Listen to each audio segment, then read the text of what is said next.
हरिओम। ओम आनंद ma'am, Om Shanti ma'am, ओम ज्ञान ma'am, आप सभी दर्शकों का हमारे चैनल पर स्वागत है। आज हम लोग बीएड थर्ड सेमेस्टर के अंतर्गत विभिन्न प्रकार के बालकों के व्यक्तित्व के विकास में या अधिगम कराने के लिए परिवार की क्या भूमिका होती है या माता पिता की क्या भूमिका होती है, इसके विषय में हम अध्ययन करेंगे। यहाँ विविध प्रकार के बालकों की जो बात है उसमें प्रतिभाशाली बालक, सामान्य बालक, मंदबुद्धि बालक, विकलांग बालक, बहुविकलांग बालक इत्यादि अनेक प्रकार के सभी प्रकार के बालक क्या होते हैं, शामिल होते हैं। कहने का हमारा ये तात्पर्य है कि ये जो विविध प्रकार के बालक होते हैं, ऐसे बालकों को सिखाने के लिए, पढ़ाने के लिए या अधिगम कराने के लिए माता पिता किस प्रकार योगदान देते हैं या किस प्रकार से उनको योगदान देना चाहिए, इन्हीं सब बातों को हम लोग इस वीडियो के अंतर्गत अध्ययन करेंगे। पहले हम लोग देखते हैं परिवार का अर्थ। व्यापक अर्थ बताया जा चुका है पिछले वीडियो में, आप उसे देख लीजिएगा। पसंद आए तो लाइक शेयर सब्सक्राइब भी करते रहिएगा। तो इसमें जो विविध प्रकार के जो बालक हैं उसमें किस प्रकार से परिवार की भूमिका होती है या माता पिता की क्या भूमिका होती है, उसको हम लोग देखते हैं। पहली भूमिका अगर हम बात करें, यानी कौन सा कार्य करते हैं या कौन सा उसे जो है गतिविधियों में उसे इन्वॉल्व करते हैं, इससे संबंधित है। अगर हम व्यक्तिगत रूप से बात करें तो व्यवहार, यानी बालक को जो परिवार की जो भूमिका होती है उसमें परिवार के अंतर्गत बालक को यह सिखाया जाता है कि वह अपने व्यक्तिगत व्यवहार को सही कैसे करे, अपने व्यक्तिगत कार्य को सही ढंग से कैसे करे, उसकी व्यक्तिगत आदत कैसी अच्छी हो। इस प्रकार से अगर हम उसका व्यक्तिगत व्यवहार को सुधारने, नियंत्रित करने, अच्छा बनाने और विकास करने पर हम लोग क्या करते हैं, बल देता है। कौन? माता पिता या परिवार के माध्यम से उसको अच्छा व्यवहार के लिए उससे पारितोषिक दिया जाता है, प्रशंसा दिया जाता है। गलत व्यवहार के लिए डांट फटकार इत्यादि किए जाते हैं। अन्य भी उपाय होते हैं, ज्ञान के माध्यम से, सुधार के माध्यम से इत्यादि, सोच समझा करके जो भी हो, यानी व्यक्तिगत रूप से उसके व्यवहार को जो है अच्छा बनाने का प्रयास किया जाता है। पहला ये भूमिका। दूसरा अगर हम देखें तो आदत। आदत क्या है? आदत एक स्वाभाविक व्यक्ति की क्रिया है। व्यक्ति की क्या है? कोई विशेष क्रिया जब स्वाभाविक रूप से होने लगती है तो उसे हम क्या कहते हैं? आदत कहते हैं। तो ये आदत, अच्छी आदत का विकास कैसे हो, इसका भी ध्यान रखा जाता है। यानी बालकों में जो है माता पिता जो होते हैं, जो अभिभावक होते हैं, बालकों में अच्छी आदतों का विकास करने पर बल देते हैं, उसको जो है भूमिका अदा करते हैं। जैसे पढ़ने की आदत, बड़े लोगों की आज्ञा पालन करने की आदत, समय से उठने सोने जाने की आदत, साफ सफाई से रहने की आदत, विद्यालय में पढ़ने की आदत, अच्छे लोगों के संगत के साथ रहने की आदत, अच्छी बात करने की आदत, यानी हम अच्छी आदतों का हम विकास करते हैं। उसमें अच्छे ढंग का भोजन, अच्छे ढंग का पोषण, यानी सभी गतिविधियों में अच्छाई के तरफ उसकी स्वाभाविक प्रवृत्ति बन जाए, ऐसी बातों को भी विकास करने पर परिवार जो है विभिन्न प्रकार के बालकों में अपनी भूमिका अदा करता है। तीसरा बात करें तो संरक्षण। यहाँ संरक्षण का मतलब होता है देख रेख करना, ध्यान देना, अच्छी बातों को, अच्छे व्यवहार को। तो यानी परिवार जो है विभिन्न प्रकार के बालकों को संरक्षण प्रदान करता है। उसके शरीर से संबंधित संरक्षण प्रदान करता है, उसके स्वास्थ्य से संबंधित संरक्षण प्रदान करता है, उसके भविष्य को ध्यान में रखते हुए उसके व्यक्तित्व के लिए उसे संरक्षण प्रदान करता है।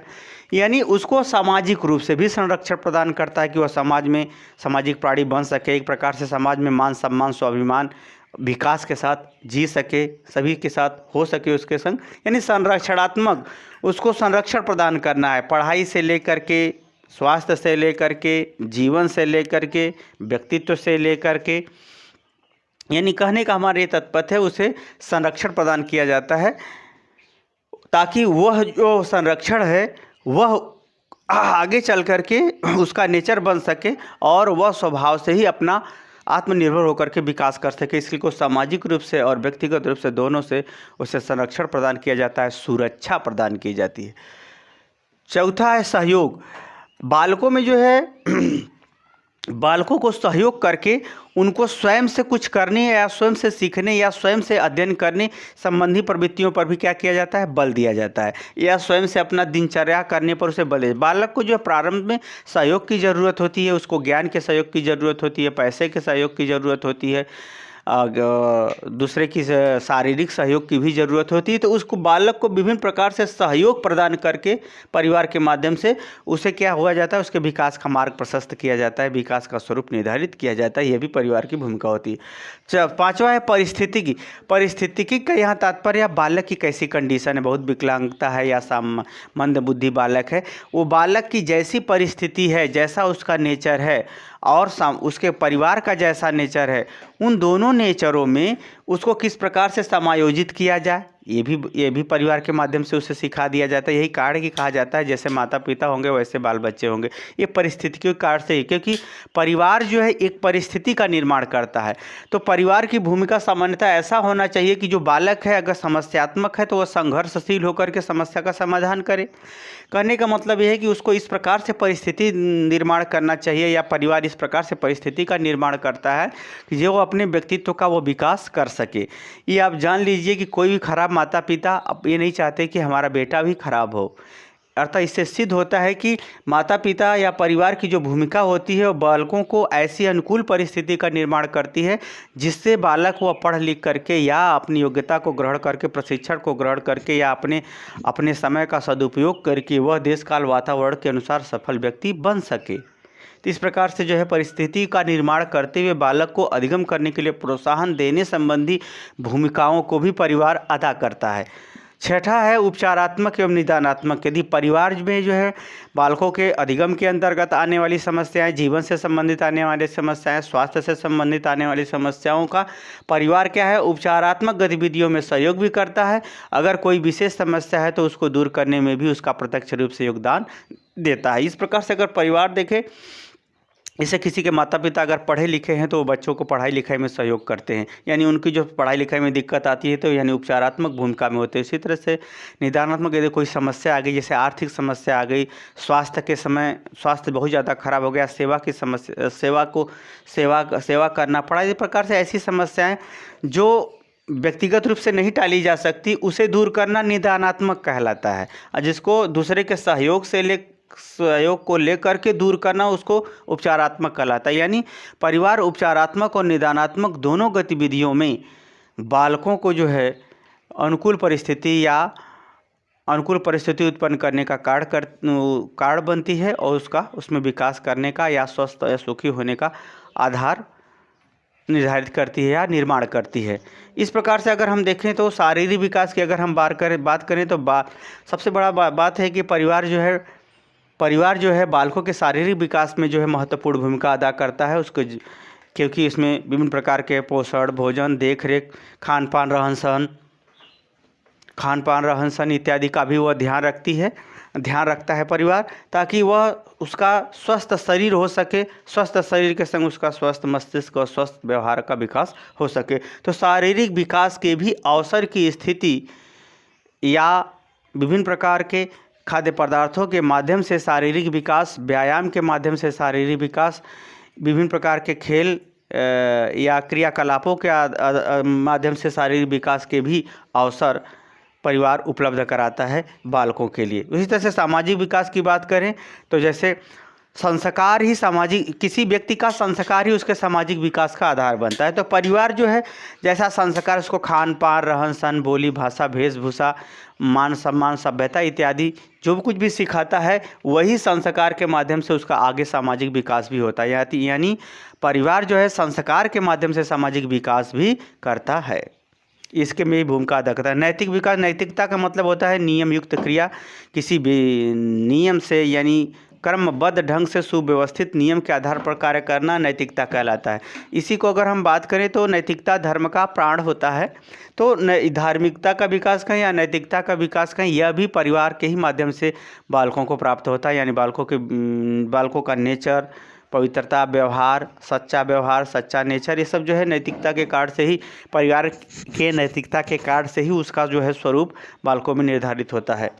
आगे समायोजन, देश काल वातावरण परिस्थितियों के अनुसार किस प्रकार से समायोजन करें, परिस्थितियों के साथ संघर्ष करते हुए, परिस्थितियों को अनुकूल बनाते हुए या परिस्थितियों में अपने आप को परिस्थिति के अनुसार ढालने के लिए भी जो है नेचर का जो निर्माण होता है, या आदत या स्वरूप या समझ का जो निर्माण होता है, वह परिवार के ही माध्यम से होता है। इस प्रकार से परिवार सामाजिक क्षमताओं के विकास, समायोजन की क्षमताओं के विकास में भी बालकों के लिए महत्वपूर्ण भूमिका अदा करता है। इसी तरह से अगला देखिए स्वावलंबन 11वां।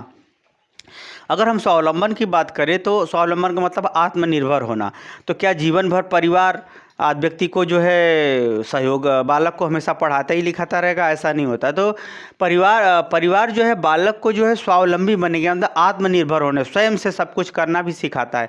प्रारंभ में सहयोग करता है, बाद में सहयोग घटाते घटाते उसको स्वयं ही उस कार्य को करने की योग्यता क्षमता देता रहता है। यानी कहने का मतलब उसको आत्मनिर्भर बनाता है, ज्ञान में, व्यवहार में, सोच समझ में, क्रियाकलाप में, शरीर के रख रखाव देख रेख में। यानी इस प्रकार से उसे जो है स्वावलंबी बनने का या आत्मनिर्भर बनने का जो है आधार प्रस्तुत परिवार भी करता है। अगर विभिन्न प्रकार का विकलांग बालक है तो ऐसे बालकों को जो है उनका दिनचर्या सिखाने संबंधी बातों को भी परिवार जो है सिखा करके स्वावलंबी या आत्मनिर्भर बनाने का प्रयास करता है। ये भी परिवार के महत्वपूर्ण। 12वां है अभ्यासी या परिश्रमी।